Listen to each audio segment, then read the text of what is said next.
Welcome back to another episode of the Mamas Podcast. I'm your host, Madison Walker, and in case you did not know, Mamas is an acronym that stands for Madison on Motherhood, Marriage, and Stuff. In this podcast, we have our first ever guest. This episode is labeled the man, the myth, the legend himself. I usually just refer to him as my husband, but he does have a name. Do you want to introduce yourself? Yeah, I'm Connor Walker, her husband. Connor Walker, Connor with a K. If she didn't say that. Did you say that?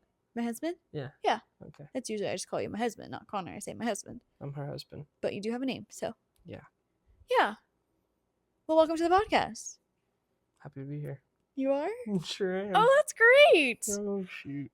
So, tell the people, what do you do?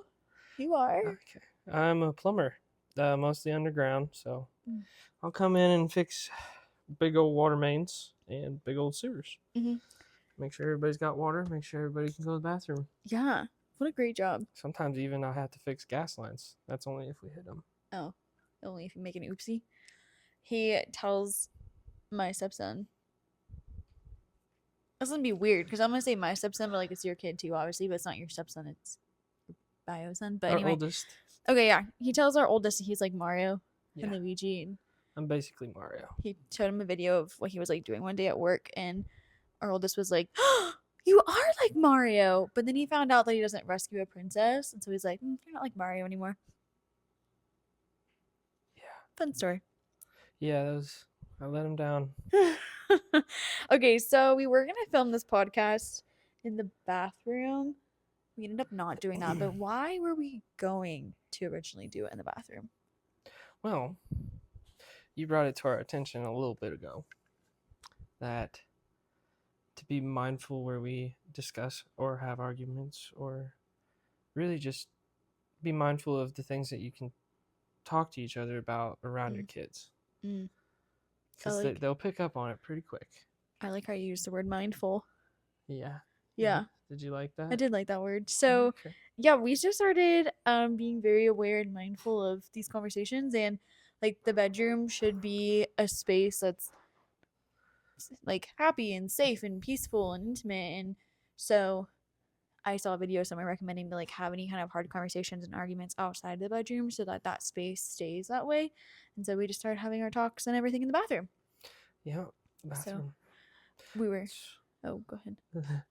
The bathroom is where the shit flushes down the toilet. Yep. So it's a plumbing joke. It's a knee slapper. It's also funny. It's funny. It's true. It's where we have a lot of our hard talks. And so yeah, we were gonna do this in the bathroom, but then kind of last minute, I was like, well, I feel like it's kind of weird. He wanted to stand in the shower, and I felt like that was awkward. And then I don't know, we sit in the bathtub, but that's also kind of awkward. So my legs would have started hurting. We're on the couch. We're on the couch. That's fine. Cool. So when I first asked you to be on the podcast, or if you wanted to be on the podcast, you were like, yeah. I was actually surprised. And you said you want to talk about something specific. Do you remember what you said you wanted to talk about on the pod? Yeah, I've said it a lot tonight, actually, as we've attempted over and over to do this. But come to the conclusion that I want to talk about how you should be a team with your partner against problems rather than the problems come between you and your partner. Okay, so why would you say that that's important? Well, at the end of the day, it's you and your partner against the world. You're trying to live, trying to make a life for yourself, growing a family. You know, if you can't fix problems together, the problems are just gonna keep on taking over you guys. You know, you're not gonna, if you can't fix problems, it's gonna be pretty rough. You're not really gonna get anywhere. Your life's a problem then. At that point. Yeah, I think this was like really important for us to learn early on, just navigating co-parenting and the ups and downs with that, and realizing like we have to be a team and figure this out together and work together in order to get anywhere. Oh yeah, really early on. Yeah. Also, like, I feel like some of our elders have probably told us this as advice, but realizing like if we're just constantly fighting with each other, like you're gonna build up this resentment and you're just gonna have kind of like continuous issues. But realizing, like, I think something I've learned along the way here is that usually if you're angry, like if I'm angry with you or something going on, it's because of an unmet need. So if I'm able to take a pause, take a break, and kind of realize what the unmet need is and communicate that with you, then we're figuring out what's going on, like the underlying issue, instead of just being mad and like attacking each other. Yeah, communication. It's key. It's huge. Not always easy though. I think a cool example that just kind of came to my mind was the other day when I got really frustrated with you when you're out cleaning the garage. Do you want to tell that story or do you want me to? I'll tell the beginning of that story. Okay. And then you can finish it off. Sure. That's okay. Sounds great. So, I was on my way home. It was about 4:30 when I got home. Okay. But on my way home, I texted my wife. That's her over here. I decided to clean the garage today. So, I let her know. And when I got home, I started cleaning the garage. And you can take over from here if you want. So, 5 4:30. o'clock came around, 6 o'clock came around, 7 o'clock came around, 8 o'clock came around. We had both kids, and like nobody had eaten dinner. It was probably like 7 o'clock by this point, and I was just inside taking care of both kids, and nobody had eaten dinner, and I'm pretty sure it was a school night. Anyway, I got overstimulated real quick, and I just needed some help with bedtime. And the fact that you were like, because you work late sometimes, so you're not always home to help with bedtime, but you were home that night to help with bedtime, but you weren't inside helping with bedtime or dinner or anything like that. So I got really overstimulated by the time you came inside, which was about what time? 9:30, 10 o'clock. Yeah, I was definitely like, After dinner, after bedtime, after everything. yeah, I was just pretty overwhelmed by that point and kind of bit your head off there for a little bit. And eventually I was like, okay. I just like sat down, I took a breath, and I came over and I did what? Gave me a hug. Just It like was really nice. chewed you out, and then I came over and gave you a hug. It was and I very was like, confusing. yeah, I'm sure it was. I just realized in To that be moment. And I was just standing there. We were in the kitchen. I was trying to heat up my dinner because no dinner was made for me. I hadn't Or even it was eaten just dinner. out. It was out on the counter. I was I like put just it sitting down to together. eat dinner. Yeah, it's not a big deal. Anyways, just got my head bit off. Yeah. And then all of a sudden she walks over, dead silent, didn't say anything, gives me a big old hug. I'm like, wow. What's going on? I just like What is took a going pause, on? had a second to take a break, and I was like, okay, it's not very nice of me to like just attack you like this. I understand you're cleaning the garage. It looks great. I appreciate that. But it would be very helpful if you could be a little bit more mindful of time. And if you're home, help with bedtime, help with mealtime, like just be present in the house and help me do this because that needs to be done to put like our kids as a priority. But if I didn't, like I knew that you can't read my mind, so I was just trying to voice that need of like I could need that support. So anyway, that's just kind of an example that came into my head because that definitely could have been something that we just then argued about and we didn't get to any kind of conclusion. Oh yeah, you could have chose to be pissed off at me all night, and Well, then you could have been mad because I was attacking you. then I would have been confused and upset too. Yeah. Yeah, but anyway, Over something. took a that wasn't- pause, apologized, let my brain turn back on, And then we were sitting at the dinner table laughing then within 10 minutes. figured out what the problem was Yeah. and how next time we can handle that a little bit differently. So Yeah. Not allowed to clean the garage. I'm just kidding. I'm just kidding. no, I just could use some help with the kids and Yeah. for you to be a little bit more mindful what time it is. Oh, yeah. Absolutely. Cool. Okay, so kind of like tying into that, I guess, but what would you say has been the biggest thing you've learned, like, since being with me and just us navigating marriage and everything? Yeah. Well, like you said, the taking a step back, calming down, and then trying to retry, Mhm. you know, because you can get to the point where your, like you said, brain doesn't work Yeah. pretty quick.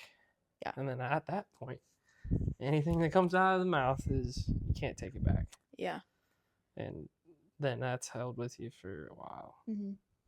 And then, but yeah, I'm getting off topic here. But yeah, taking a breath, Taking a pause, taking a pause, taking a break. and then communication. There's Yeah. a lot of things that I've learned over the years being with you, which is nice. There's a lot we've learned. I had no idea. It's a learning curve. Yeah, For everybody. sure. Yeah, I think taking a pause, and this goes into like learning your nervous system and just pausing, because when you get overstimulated and everything, just your amygdala is on, and that's when you say things you don't mean or you do things you're not fully meaning to, or like back to my example in the garage, like I definitely was going on a spiral of like, you never help and blah blah blah, and that's not the truth. That's just I was angry, and truth be told, you say things that you don't always mean or aren't very nice when you're angry, but you are still fully responsible and for those words, and you can say you're sorry, but words hurt. Yeah. What were you saying about the toothpaste? Oh yeah, I was saying like, have you ever squeezed toothpaste out of a tooth Squeeze the toothpaste out of the tube? Yeah. Yeah. Have you ever done that? Yeah. Just like squeeze it all out? Well, not all of it, just a little bit at a time. Well, sure, but it's like easy to do that, right? But Depends on what imagine I'm doing, though. squeezing all of the toothpaste out of the tube, Yeah. and then you got like this pile of toothpaste out of the tube, and then I'm like, hey, put all this back in the tube. Good luck. Think you could do it? No, probably not. Probably not. I just saw a video. Actually, yeah, I probably could. Oh, okay. Yeah. We'll test it out. It'd take very gentle hands In a long time, probably. and a needle. Well, the point of that, I just saw in a video about explaining to kids how your words are very easy to come out sometimes, or you can just say things like not even thinking about it, but once they're out, you can't take them back. It's really hard to take them back, and you create a mess. It takes a while to clean. So, yeah. Cool. So, taking a pause, Taking a cooling step back, down, go and get some fresh air if you need it. go for a walk, step Or even outside. just time. Sometimes Mhm. you need time. Yeah. It's okay to have time. That reminds me. So when we first started dating, we were long distance and like over the phone relationship mostly, you know? Oh, yeah. And Yeah, you were 2 hours away. I felt like handled conflict really well, but being like over the phone relationship is way different than in person. And so when you would upset me, I would just not respond for a while because I would Yeah. cool down before I responded. But when you're in person, like it's a lot harder to do that because you're in the moment. But I was like, oh yeah, we don't ever really fight because when I would start to get heated, I would just wait till I calmed back down to respond to you, and we could like logically talk it out instead of just like going at it. Yeah, it's different when you're living with each other. Yeah. I mean, you could just go to the other room, but still you're in the same house. Yeah. Hey, You can feel the tension through the doors. I would rather go without talking than to say things that are hurtful. Cause Oh yeah, we've had a couple of those nights. yep, be like, I just can't say anything nice right now, so I'll just wait to talk to you. And then it's even hard to juggle a baby with that now. What do you mean? Because if you like an example, Mm-hmm. we did get a little argument a couple weeks ago or something. Well, anyways, About what? it was something silly. Okay. Yeah. And? Well, we didn't talk for a full 24 hours Oh yeah. in the same house. Mhm. Yeah, but we had a baby. Yeah. Could have handled that a little bit better on my end. That was the first time that we've ever done that, but like I said, I wasn't in the mood to talk to you, and I wasn't gonna say anything nice. Yeah. So I wasn't either. I would We were rather pretty heated. just have a couple time to Yeah. calm down and logically think through things, and then we can have a healthy conversation rather than going at it and fighting and it escalating and saying things we don't mean. I would suggest at least staying in the same house. We did. Don't run. No. That's not a very good ordeal. This could be a whole different podcast because I think that would fall into the category of the first year of marriage. Yeah, we're kind of getting off topic. Yeah. The first year of marriage has been interesting. I mean, we're coming up on 1 year actually in May. But like, yeah, we're like 2 months away from 1 year marriage. Jeez. Isn't that crazy?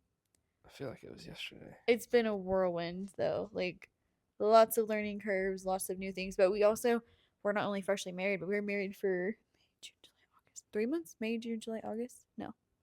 September. 4 months, and then we had a 4 baby. months. We had a baby. But we've always had a baby in our whole relationship, so it's never just been you and I. Yeah. Crazy. Yeah, so we pretty much were parents Mhm. from girlfriend stage. Yeah. Boyfriend stage. That's why we had this talk. So, like, are we in this or are we not? Because there's a kid involved. Yeah. So, we either do our best foot forward or let's call it quits now. Yeah, let's get back on topic. Okay, so taking a pause, and like kind of taking a break when things are getting heated or just hard, I guess. Got a problem coming. When the tensions are rising. How did you learn, or how did we learn that we needed to start to do that?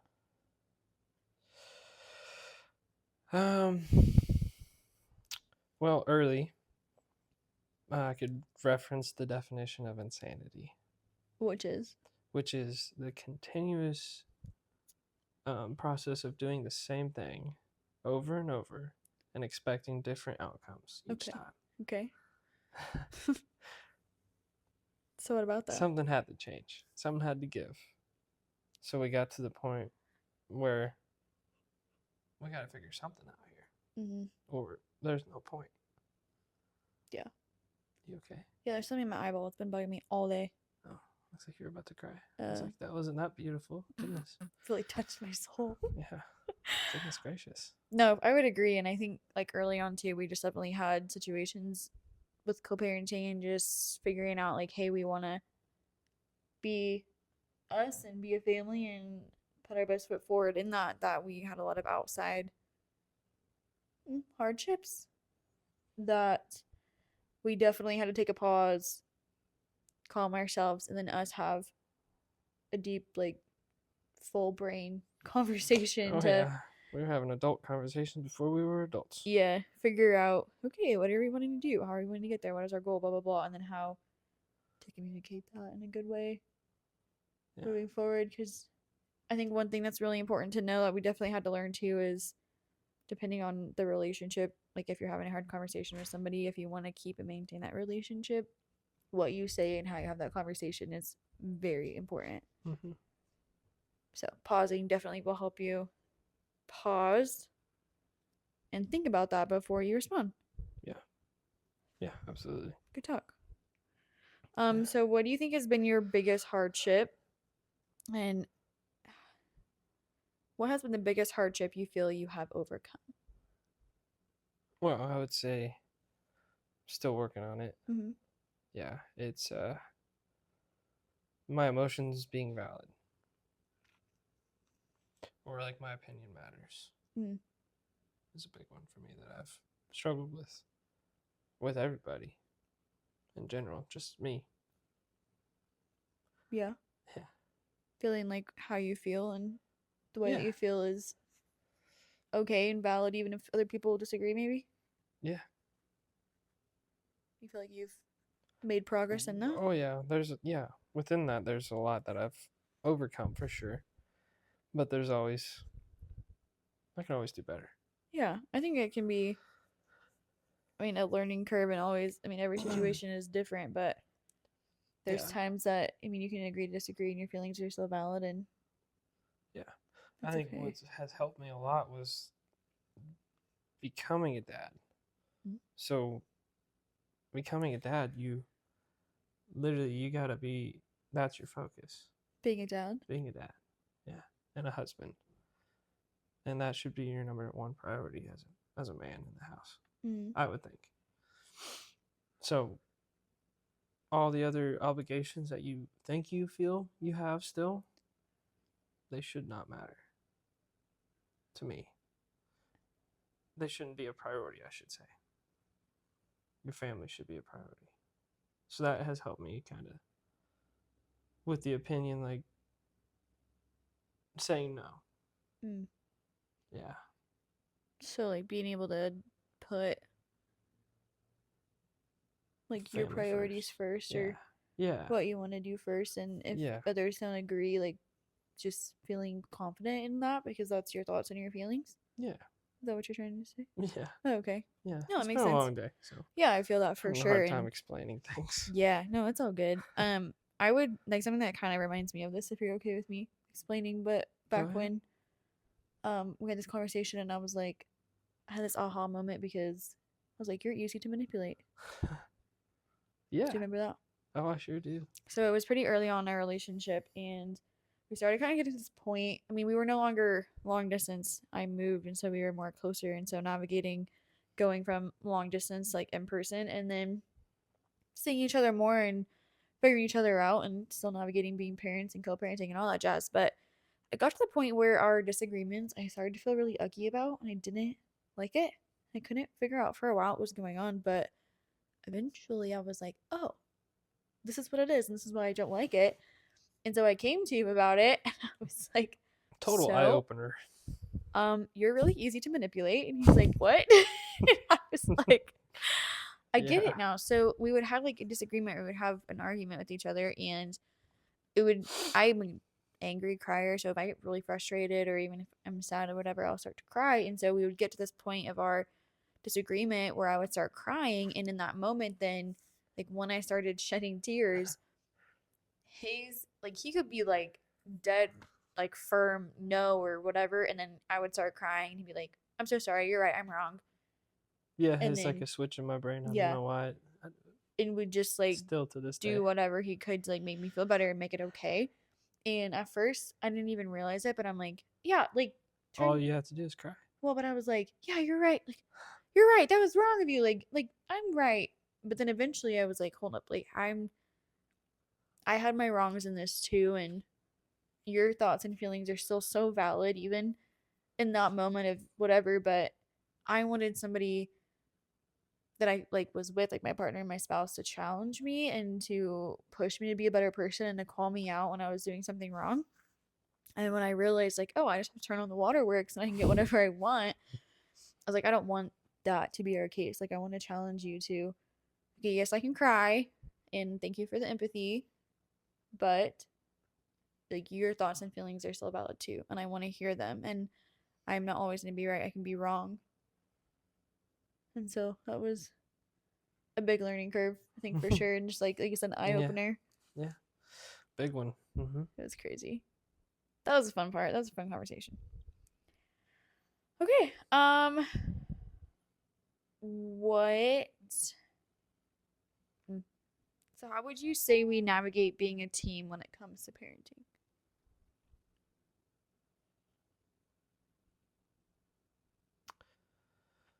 I would say we take every situation slow as possible, which means like we don't jump to conclusions. We slow down, we think about it before we answer in certain situations, or With parenting? yeah, yeah, Okay. or we communicate, we talk to each other about Mm-hmm. Yeah. it, and before we do it Mm, or do something, I would agree. and we ask how each other feel, because feeling has a lot to do with a lot of things. Mm. Because if you don't feel right or feel like you're doing something that you think is right, or I'm not wording that right either. Like getting the other's The feelings and other's thoughts feelings on and a thoughts on, situation, yeah, just seeing where it aligns with their values and morals and like our family values, and yeah. if we're kind of on the same page with that or how we want to handle it. And then we tag team. Mm. Whenever one of us, we're pretty good at noticing when one of us needs a tag out. Mm-hmm. Oh, for sure. Or we're also pretty good at communicating. Well, now we used to be a little struggling at it, but communication we have come a long way with. But communicating that I need to go in the other room. Can you take over? Yeah. Yeah. Just like tap out when Yeah. like 'Cause there is tantrums two or of us. something. There's Yeah. two of us. Oh, for sure. And yeah, I would agree We're 100%. not quite outnumbered yet. Yet. Oh boy, that's scary. Yeah, not yet. I would agree for sure. Like, I love that you say talking and communicating, because I think that's always been one of our strong suits, is like, where are we at together on this, Yeah. and The good old bathroom. where do we want to be, and how do we want to move with this going forward, and being a team on it. And like, if we come to the conclusion it's not your idea, it's not my idea, if it goes absolutely south, it's not your fault or my fault, like it's our fault and we're in Yeah. it together. Yeah. We were really, yeah, definitely. And then Definitely. like the tag team, I think was huge. I think that's been a lifesaver more times than not, but just also with our values of parenting and being mindful of where we are, being like, okay, I can see you need to tap out, let me tap in, step in now and help. Yeah. Good answer. Thank you. How have we navigated bonus babies and now bio babies? I mean, they're both bio babies for you, but this like having Yeah. I guess yours and mine in a sense, but not really. They're ours. They've been ours since the beginning. Yeah. That's kind of the mindset that I came into this, and I wanted that mindset to be, because they are our kids. Mm-hmm. We both take care of them. We both sacrifice for them. we're both building this life. Mm-hmm. So for me to say that this is my kid and that's our kid wouldn't feel right. Wouldn't be right, I don't think. Mm-hmm. Because if you come into a situation like I was in, that's huge. That's crazy almost. To come into the situation where, for you, where you come into a situation with a guy that has a kid already. 19. Well, 19. We were 20 at the time. Yeah. And to take it on by the horns and just jump into it and show just straight love from the beginning. Yeah, he's our kid. For sure. Yeah. I think I knew pretty early too on what? That he was ours. Oh yeah. And then our bio baby, of course. He's ours. Yeah. So that kind of that makes it easier in a way. Because there's always these debates: do you love your stepson more than your bio baby, or you love your bio baby more than your stepson? That's not the kind of mindset I want to have, and I don't think we do. You asked me that question when I was pregnant. I did. Do you remember what I said? You said, not quite. If it's this, you asked me if I think the love for my stepson will be the same as my bio baby. Yeah. And I think said, you said no. It is different. It'll be a different, but never not equal. Yeah. So different in the sense of like, our oldest, my stepson, has a mom. Like he's in his life, active part. He has a mom. Like he doesn't need another mom. He has a mom. Yeah. And so that's not my role to fill. My role to fill is a bonus mom and, a supporter and a lover. And it will be different because for my bio son, like my role is to be his mom. And so that is different, but I love them both the same and I will do anything I can all the time for either one of them to make sure they're healthy, happy, safe. Yeah. But not wanting to ever like overstep. Like you hear that all the time with step parents, like know your place and don't overstep or blah blah blah, and not ever wanting him to feel like he has to choose or anything of that sort. Like he has a mom, he has a dad. They're both in his life. They both love him. And that's their roles and letting them have those roles and him to like have that. I don't know, like if it comes down to like who's your mom, I don't ever want him to feel like, oh, who do I have to say? Like he has a mom. He has a mom. Yeah. Yeah. So. Yeah. That's my best way to answer that, I guess. Yeah. He has a mom, but you're a mama. What? I am Mama Madison. That's what I like to go by. Yeah. It'll be a little confusing, I think, also as our bio baby, our youngest, starts. And I think our oldest started to kind of get this shift when he was born of like really understanding step and bio parents and that difference, because I don't think he had started to really click with that until we added a new one. Yeah. And so I think that will be just a new learning curve as our youngest starts to talk too. But the oldest just knowing like you're welcome to call me whatever you want to, whatever you're comfortable with, and that's perfect. But if he wants to say something, I would prefer him not to call me mom. I would prefer like Mama Madison or something, just because he does have a mom. Yeah. Cool.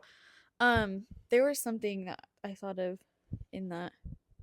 What's that? Oh, so we got somebody in our life who I love and we look up to, but they had his, hers, and then theirs. So he had kids coming into this marriage. She had kids coming into this marriage, and then they had a child in their marriage. So something that she had kind of told me early on was a hardship in their marriage was yours, mine, and ours, and parenting as such.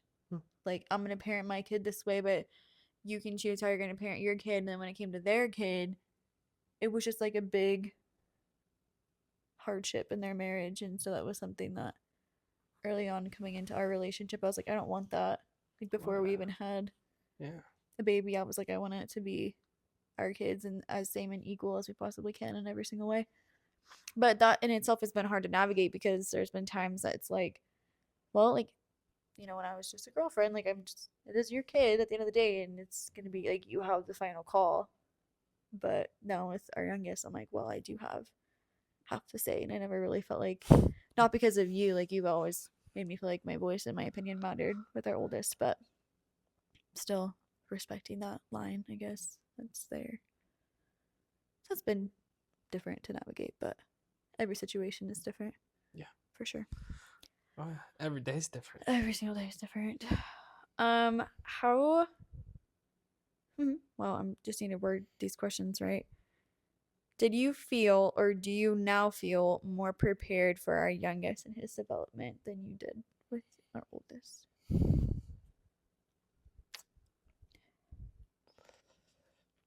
Like, do I you feel would more say prepared as a parent? I would say I'm not more prepared, but I am more oh man, I don't know how to word this, but You're more confident? no, it well Oh. I guess I would be more prepared this time because of all the tools that I learned with my first one. Mm-hmm. Yeah. Yeah. We've been through a lot with the first. But also, you can't ever be fully prepared. No. Every kid's different.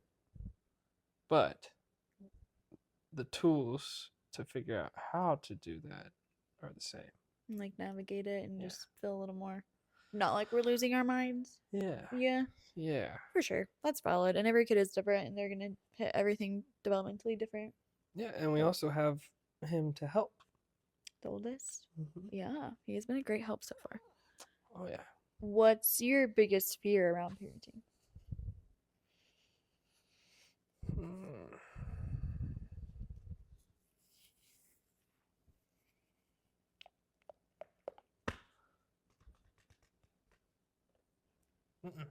Go away, please. Thank you.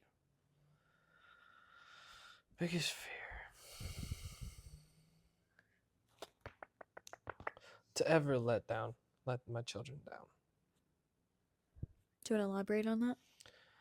Sure, if I can. Or for them to ever feel disappointment in me as a father. Okay. So Keep going. I mean, I guess like I feel like sometimes they're gonna be let down or disappointed. yeah. Like, let's just I don't know. I'm trying to think of an example. Like, oh, we're gonna go to the park and then it rains or we get can't go today. Like they're gonna be disappointed sometimes. Yeah. But I think you're trying to get at something different. Or is it like when they get older, you don't ever want them to look back and be like, my dad could have been a better dad, or like could have done things differently, or Oh yeah, that well, of course. Like I could always done more. I think you're doing great. Oh yeah, of course. It's still a fear. That you're just not gonna do enough. Yeah, as a father. That's valid. Yeah. How will you know? Like, do you think that's gonna be something that you know, or something that they tell you later in life? Like you were a disappointment dad. Wow. Well, if he ever came out and said it, I'd shake his hand and say, "Good luck, buddy. Yeah. Love you." I guess But I'm good trying to luck. understand how a parent could be a disappointment, and I guess I Well, could see that's like if you just have an yeah. absent parent or like I'm not saying it's gonna happen. no, I'm Hopefully just not. like I I'm could just see saying if you've it's a got an fear. alcoholic or like a Oh yeah. what is it? I'm trying to think of the word. Like an alcoholic parent or An addict. yeah, and they're just absent, like Oh neglectful. yeah, neglectful. I Absent. could see that being Yeah. like, yeah, I'm disappointed in you because, but I'm trying to understand more of I know it was what would be like a realistic from your perspective in our yeah. current life, I guess. Yeah, it would. I think it's one of those things that a lot of fathers carry with them that they don't do enough, and they don't ever want to let their children's or their children's. I don't think that's a Children, yeah. children's Children, yes. down. Children is plural. If it was just one, it would be like kid Yeah. or child, so children. Yeah, like not doing enough, and then they grow up, and then they eventually they either have the like, man, my dad Wasn't around because he was like working. wasn't around, Or, like, didn't care wasn't about present. me. Just that. Yeah. So, like, But in reality, it's like the dad's, he's working. that's what I was gonna say. Like, the He's fear that, working, like, and he's gone to work. you're working hard, working late hours to try to provide, but then, I'm you know, gonna like, miss some football games. I'm sure, gonna miss some baseball games, or but some practices, or, you I know. just don't want that to ever be held against me. Because there's that famous saying, you can you can have a poor dad, but he's always home. Mm-hmm. Or you can have everything you ever wanted, but your dad's not there. Never there. Yeah. I think you do a great job. So of trying to balancing find that happy medium while working towards a better future that I could ever dream for him or them to have. That's a fear. That's valid. Yeah. Thanks for helping me put that together. Hey, my pleasure. Yeah, that's valid. Yeah. Well, I think for what it's worth, I think you're aware of that, and that's a great start. And I think you do great at like inviting him to go to the store with you, or even when you're outside working on the boat and stuff, like to go out there with you and just spend some of that time. And yeah, warm weather is right around the corner, so yeah. The sad thing is I'm always working or doing something. Well, so I think I could do a little bit better at doing something fun. And we've talked about that. We've talked about, especially with adding our youngest, of just trying to like spend 5 or 10 minutes where one of us goes and spend one-on-one time with him, like playing a game or coloring or always room for improvement. For sure. I already know the answer to this, but do you think you're the fun parent? I can be. Oh, okay. I can be. You can be? You think I'm a fun parent? I think you are. Yeah. I have room for improvement. Yeah, we both do. Yeah. I like to have dance parties in the kitchen. I think that's pretty fun. I know. I've seen a couple of them. I will be like, dance party! And then our oldest will just start grooving. I'm like, heck yeah. Oh, yeah. But yeah, I'd say I'm probably more fun than you, though. I would say that. I guess maybe it depends on the definition of fun. I guess we'd have to ask him. I'm sure our boys are going to be more. Maybe of a that'll fun be parent. in the next episode. Oof, I don't think the kids are going to be on the episode or on podcast. Oh. Not until they're older. I'm just saying you could answer that in the next one. Who's the more fun parent? Yeah. Like ask them? Like a recap in the next episode. So we did ask end up asking our child, who's the fun parent? He's not going to know what and to the say. answer is... Okay, we can see. We can see what happens. Okay, what kind of advice would you give to a young man who has recently found out he's having a kid? Oh boy, that's a or good like one. If you could, have you seen those trends of like, I met up with coffee for 18-year-old me and blah blah blah? They're like talking about going back and meeting with themselves, like present day them meeting 18-year-old them for coffee and like what they chatted about. Have you seen that trend? Say it again. Sorry, I was thinking about the question. Present day you, like meeting up with 18-year-old you. Oh yeah. And like what you guys talked about. So if you could go back, like if you could go back to 19-year-old Connor who found out he was having a kid, what kind of advice would you give yourself, or what kind of advice would you give to somebody else who's got this information coming? Well, I'm going to say what I did. What you did? Yeah, what I did when I found out. What did you do? So you know how everybody has that person that you ever went to jail, right? Yeah. And you had that one phone call. Yeah. Not saying this was probably the best advice, but this is what I did. Okay. I called that one person. And that's who I told first. Yeah. And do I know who this is? Oh yeah. Yeah. We just saw her the other night. Okay, I wondered. Yeah. Okay. She was the first person I told. I had a feeling. I thought I knew that. Yeah. This is my older sister, by the way. And yeah, that was probably, in my situation, the best thing that I could have done. Was to find that person that you trusted to call when you messed up or something bad was about to happen. Did she say anything that helped you feel better in that moment, or just... Yeah, she drove to where I was at and we talked. Oh, I don't think I knew that. Yeah. Oh, Yeah. It was the best thing I could have done in that situation. Not saying it was like a terrible thing to happen. yeah, but it was scary. No, but it was terrifying. Yeah. So your advice would be to, You okay? I'm fine. Is that thing really bugging your eye that much? No, now I'm actually crying. Oh, goodness gracious. I just love that you like had that somebody to call and that she was able to like be there for you Oh, in that yeah. moment. I just like love that for you. Thanks. It just hit You're me. gonna make me cry. Stop looking at me. So your advice would be to just maybe call out somebody that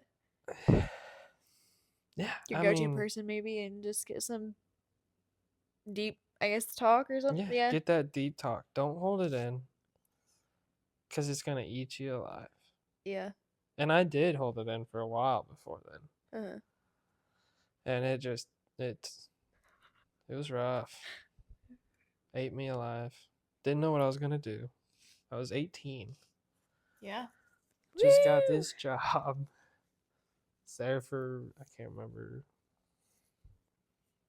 3 or 4 months. And it was like a big boy job. It was my first big boy job. Big It was boy union job. and everything. Uh-huh. Well, and how do you had gone to college at this point, or you were just getting started at college? I went to tech class Yeah, for in 2 high years, school. high school, yeah. And then I tried to go to a community college, And you were trying to play baseball for him. and I was trying to play baseball for them, and I was working, Yeah. and I didn't quite make it on the team, but they told me to come out next year because I was still young. Mm-hmm. I could have went and did it again. Anyways, and I was like, okay, well, I'll go work for now. And then that's whenever it all went down. Yeah. 3 months later, after getting a job, roughly. I could be completely wrong, Okay. but I just feel like 3 months was how long I was there. Yeah. Found out, didn't know what I was gonna do right then and there. Didn't know. Sat on it for a while, and then that phone call. This is when I finally got my shit together Yeah. and figured out what I was gonna do. And just went to work. Went to work, and yeah. So if you could like call younger self you, that guy in that moment when you just got this information and you're like, oh my gosh, what would you tell yourself? Oh yeah, I would tell that kid to call that person that you would call if you were in jail. That's the only thing you would say. That's the only thing I would say. You wouldn't say like it's all right, it's gonna be okay. Like don't worry, we're gonna figure this out. Okay, well, yeah, of course I would say that too. You said you would just say call a person. Well, I'm like, would you tell yourself anything else? okay, yeah, I would say Like that give too. yourself some like I'd be reassurance. like, yeah, like, you'll be all right. I'm sitting where you're at right now. download Tinder. Yeah, and Bumble. We did not meet on Bumble. We met on Tinder. I know, but Oh, what? I was on Bumble too. Well, what has to do with Bumble? I don't know. Okay. I downloaded Bumble first, All right. and then led me to that. Okay. So yeah, I had to do that before I did that, and I then guess. here we are. Here we are. Anyways, Best advice you'd give to a newly married man. I mean, we're only a year in, but yo, I'll tell you what, that first year is wild. Go. Newly married man. Well, I'm still a newly married man. And we're like a year in, so anything this last year that you're like best advice? I mean, your best friend's getting married in December. Our friends are getting married here soon. So, like, what kind of advice would you give them? Not that we're know-it-alls, but we're at least a little conditioned. And for what it's worth, I feel like we've been through a lot in a very short amount of time. Yeah, we got married, had a kid, and bought a house. Well, then we've been navigating childhood and kids for the last 5 years. Try to slow it down as best you can. Slow down. Yeah, I'm more of a in the moment kind of guy though. But the advice for me would be slow it down as best you can. Because here we are a year in, and I thought we got married yesterday. It's just flown by. And it's just flown by. I know. Blink of an eye. Our baby is 5 months, living in Almost 12 6. months. Old clothes, has 2.5 teeth already. I mean, he's closer to 6 months at this point, but yeah. Yeah. I can't believe it. Building a chicken coop in our house. Duck. A quack shack. Outside our house, not in our house. Sorry. Quack shack. It's for ducks, not chickens. I wanted to call it Quack House, but that was denied.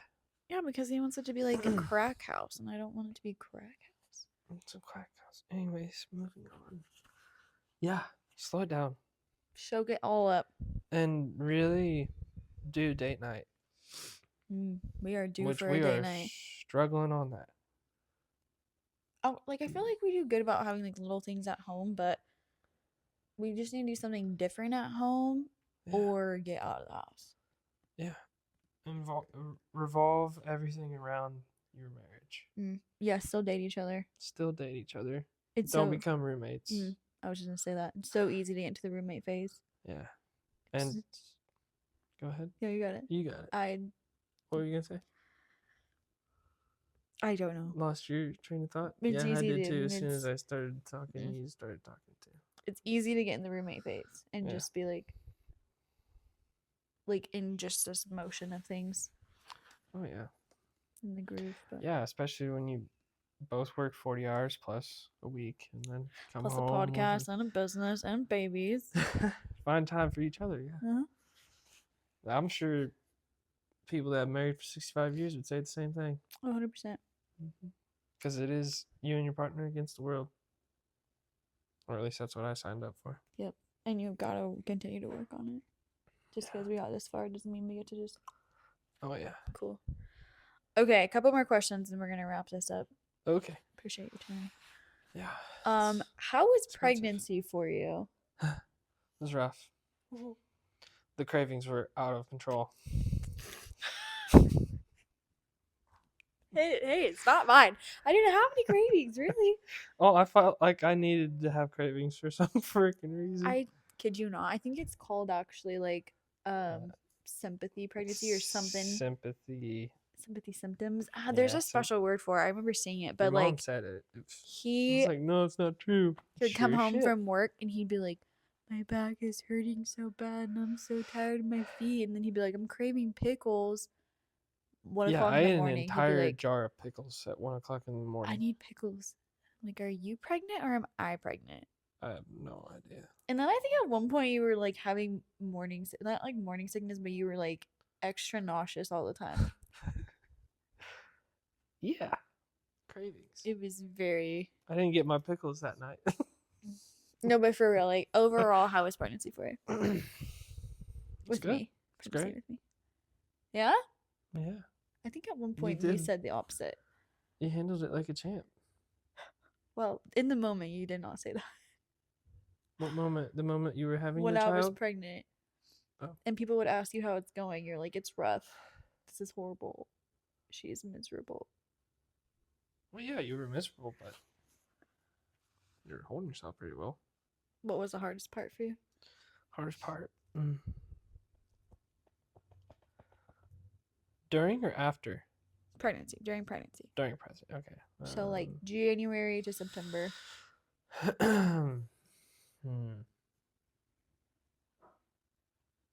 Thinking that I haven't done enough to help you was the hardest part for me. You know what I struggle with? What? Letting you do things for me. Yeah. See, that's a real dilemma, isn't it? Yeah. Literally, this woman. Okay, I'll ask her, "Do you want a glass of water?" And then she'll say, "No." 5 minutes, maybe 5 minutes later, she goes get a glass of water Yeah. Or like food too or something. And then or food or a snack or like I actually did want literally that. anything I ask her if she Yeah. wants. Yeah, she'll get it herself 5 minutes later. I've realized what it is. What is it? I don't know if it would. I don't think it's. You don't want it held against you? Yes. I I don't know if it's classified under trauma, think we've but had that conversation. Yeah. it's the fact that things have been used against me so much down to this point that I just want to be so independent. Yeah, you're like what do you call it? I just don't like accepting help or gifts or anything of that sort if it's then going to be used against me, or like yeah, like you're offering to give me a glass of water, okay, thank you, but then like 5 minutes later you ask something of me, I feel Yeah. obligated that I You're need like, to where's do the it. kick? What's the kick? Like Yeah. when a salesman is trying to sell you something, you're Oh, like, yeah. what's the kick? There's always something on the There's back always end. something. Yeah. Yeah. So What I'm do you like, want from me? Yeah. I don't want to Yeah. feel obligated later to do something because you did something nice for me, then I feel obligated to do something nice for you, and I don't like that. I don't like that feeling. Yeah, so that would be the hardest part for me because I feel like I didn't do enough. But I probably offered enough. Well, and I'm sure eventually if you like offer and I say no, like eventually it's like, well, you're gonna say no anyway. You're not gonna let me, so you're just gonna stop offering, you know? Yeah, Which is that valid. too. Yeah. I think I could have definitely used a lot more foot rubs. I tried my bestest. Yeah. Oh, my legs, my feet were so swollen. Oh, they were bigger than my calves. That was horrible. I think you had it bigger than my feet too at one point. Dude, I remember eventually when that swelling went down, I was like, are my ankles okay? Because I just looked so skinny. You didn't quite have kinkles. Oh my, yeah, I But did. until the very, very end. It was like a month It was so bad. straight you had kinkles. And after I gave birth, I swelled worse than when I was pregnant. Yeah. Yeah. It did for a little bit. Yeah. Oh, that was horrible. How could I have supported you better throughout the pregnancy time? Like, been more supportive as a partner for you. Well, you could have let me help you a little bit better. Okay, my apologies. I'll work on it. That's about it. Yeah, I'm a don't think I do enough kind of guy. But I'm the same way. Yeah. Because then I don't, like, then I struggle to let you do things for me because you've been doing things for me that then I'm like, I need to do something nice and do something for you. So then you try to rub my feet and then I'm trying to rub your feet. Yeah, literally, yeah. What was the hardest part for you during labor and birth? Staying awake. I was struggling to stay awake that night. I don't know why. I was just. What do you mean? Like after we started pushing? You were sleeping because we had to wake you up to push. Yeah, I know. Yeah, it was very intense, of course. It was a long day. It was a long day. We labored for almost 28 hours? No. Oh, you labored for 18 or something but like we that. Went in there like 4 o'clock in the morning. We got there at 6. Yeah, it was about 2 hours. Okay. We were up at like. We were up at 4. My water broke at 4. Yeah. So. But it wasn't 24 hours because he was born at 1:59 a.m. So it was 20 hours anyway. Yeah. It was a long day for sure. It was a long day. But it was more of, I wouldn't say staying awake, but being more coherent or like in the moment. Like I was so exhausted that I couldn't focus. I remember I could have done better to like voice, but it was really hard for me to talk like when contractions were coming, and because they got intense so fast and I was like needing your help, and then you'd be like, is one coming? And then I was like, is it? In my head I was like, is it not obvious? Like, because I would stand up, I would start swaying, like leaning over, like I thought my body cues were like very obvious that I was gonna get a contraction, but then I couldn't talk because I was in so much pain. So then you'd just be asking me like 20 questions, and by the time I could talk, I was like, yes, and that hurt. I needed your help. But, yeah. So the hardest part was that you were tired. Yeah, I was trying to focus on you the best I could. But you were always telling me to go get food or go to sleep. Yeah, and I was like, because I really can't do that. I don't want to. But you needed made me to. Yeah, because like I needed you to be present and awake and fueled. Which I think I would have been better off staying up. We both, when I got the epidural, we both went to bed. Oh. I didn't know you slept. I thought you were up. Yeah, no, I passed out. They woke me up. We haven't really had this conversation. We haven't, but so after I got the epidural, it would have been, I don't know, 6 or 7 o'clock. I really can't remember. Later in the evening, I know that. and things calmed down. We turned all the lights off, and I think we played a movie, and I fell asleep. And then they came and they woke me up at midnight to check me, and then she was like, "All right, we're ready to start pushing." And I was like, "Oh, Oh shit." shit. Because also, it was so silly, but in my brain, I was like, "Oh, it's bedtime. Everyone's gonna go home. Like, we're gonna start this back up in the morning." No, that's not how birth works. I pushed that baby out at 1:59 in the morning. Mm, So you were sleeping because the nurse had to go wake you up, and I was yeah. like, "We're getting ready I to would have been better push." off if I stayed awake, I think. I needed to sleep. Oh, I I was know you so did. tired. That was rough. If you could change anything about the whole pregnancy and labor and birth process, what would it be? Not having that student I knew you were gonna say nurse that. in there. Yeah, Nothing against them, but that that was just it terrifying. threw me off. Yeah. Yeah. So a little And then not backstory. being coherent enough to realize really what was going Oh, I on. know, Like and I I was was like, in shock. what the heck is Like going when on? I watched back our video, I was holding your hand the whole time. I didn't even realize that. Yeah. Like you were holding my hand. I had no idea. Yeah. So little backstory. Pushed out this 9-pound baby, Hmm. and we had a nurse or student. Like you could just tell she was a student, and it was for the baby side, like not my side, the baby side. And they didn't ask me if that was okay. Like she was just there. Yeah. And so when he was born, typically I wanted to do skin to skin. I wanted to prolong the cutting of the umbilical cord.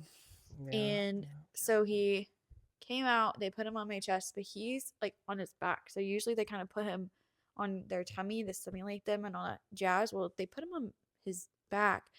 And I'm in shock, like trying to breathe and just focus on what's going on and like listening for him to cry and make sure he's okay. And I'm not really holding him because it's like super awkward. And you were holding my hand. So I had like one hand, or I don't know, it was weird. And the student nurse is like trying to suck him out, but did it like once. And then he's trying to breathe and he's like choking. It was a horrible noise. And then she like tries to do it again. Then he almost falls off me. So I catch him and he's still just awkwardly on his back. And he's like not breathing at this point. And so they're like, "Okay, Dad, we're going to go ahead and cut the umbilical cord because they want to take him over." So they get him over to go cut the umbilical cord. And then I'm like, "Is he okay?"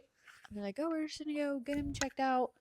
And then they take him, and it wasn't too long before they He were was letting us screaming. know he was doing okay. Yeah. But when I rewatched that video, I was like, "Holy crap," because he like was choking, like it was a horrible noise 2 times. And then after that, he was turning blue fast.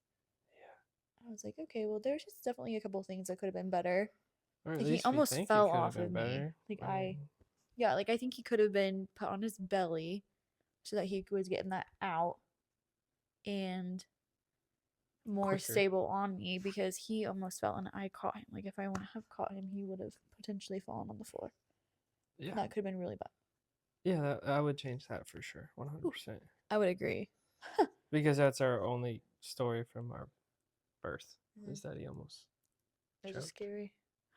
Yeah, I mean, I tried really hard to be as educated as I could. I'm really proud of what I did know in education, because some of my preparation I think really helped us from having to have an emergency C-section. But I Oh, think yeah. I could have done better at just those contractions got rough, and then once I started throwing up, I was like, I don't think I can do this anymore. But the hard part is you don't know. Like I could have been laboring for another 18 hours. Like it could have been 2 hours or 18 hours. Like you didn't Yeah. know. Which part of that is you have to, as best you can, relax your body. Yeah, and I was fighting So if you myself fight so hard. the contractions, then I was trying not to, but prolongs. there's so much stuff coming out all the time that I hate that feeling in general. So I was just fighting myself. Mm-hmm. Very messy, very uncomfy. Once I couldn't feel anything or realize what was going on, progression really started happening. So, I don't know. Okay, and then, well, my question was if you could change anything, what would it be? And then my next question was, how could I have supported you better or differently in that? But your answer of Really it being was the nurse, I nothing, couldn't yeah, have really done really. anything. So, No. oops. Okay, well, any questions for me? This is pretty much an interview for you, but I guess. Sounds good to me. good. Yeah. All right, well, thanks for being on the podcast. You're welcome. All right. Until next episode. Do you want to say it or you want me to? You got it. That's Do you want yours. to say it with me? No, that's all Okay. you. Until next episode. Aim straight, shoot straight.